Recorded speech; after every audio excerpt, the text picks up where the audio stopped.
to tell you how grateful we are to each of you for your support of Public Counsel and its mission, for your kindness of heart, and your commitment to our community. Thank you, and please give yourselves a round of applause.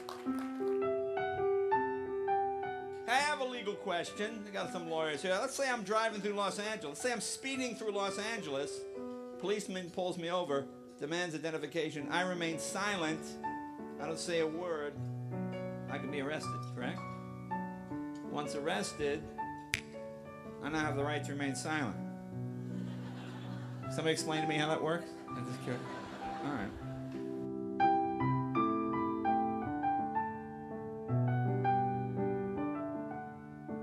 So I stand here before you and ask, what if Marian Wright Edelman had chosen a different path? What if she had not been convinced by family and friends in the segregated South that she was more than? What if her college professor had not taught her to question the status quo in the South, where social and political change had not yet awakened the movement later called civil rights?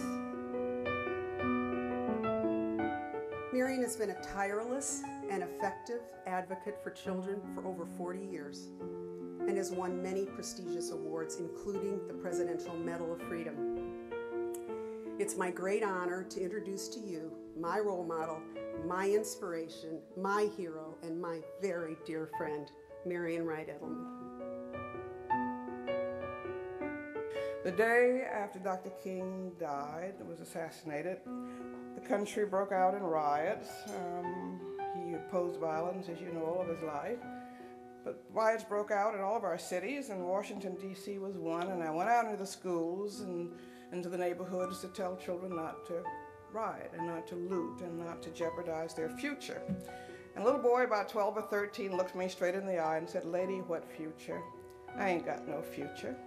I ain't got nothing to lose." And I have spent the last 40 years trying to prove that boy's truth wrong. And I had no idea it would be so hard in the richest and most powerful nation on earth.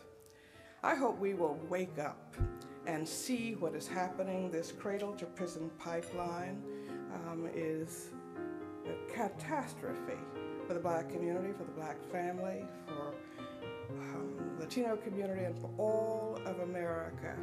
And we've got to name it, we've got to change it, and we've got to reroute our children on a path to successful adulthood. Because if we don't, the racial and social progress that we have made is going to reverse. And we can't go backwards, we must go forward.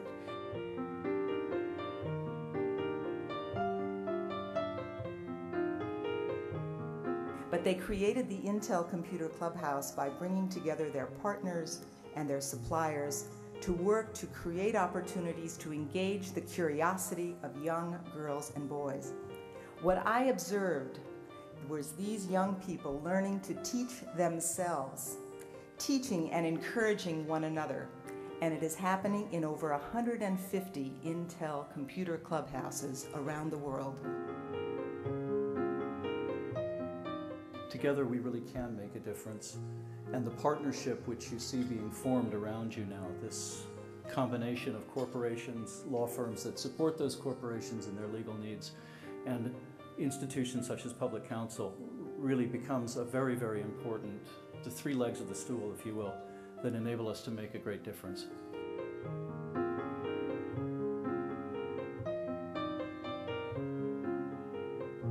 Daphne has always been concerned about at-risk children, but early on she decided the place where she could have the biggest impact is by helping to improve the lives of foster care children. She began to work with Public Counsel to create an adoption program. That remarkable program became a national model and has been duplicated in counties and cities and states throughout the nation.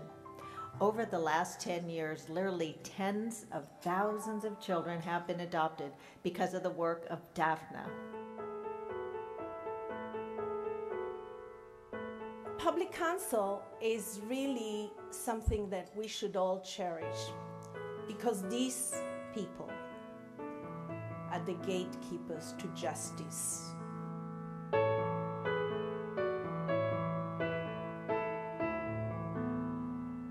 If each of us would only provide 50 hours of pro bono service to low-income individuals every year, what a difference that would make to someone's child, to a struggling family, or a blighted neighborhood. As the new president of Public Counsel, I'm committed to strengthening Public Counsel's mission of increasing access to justice for the poor.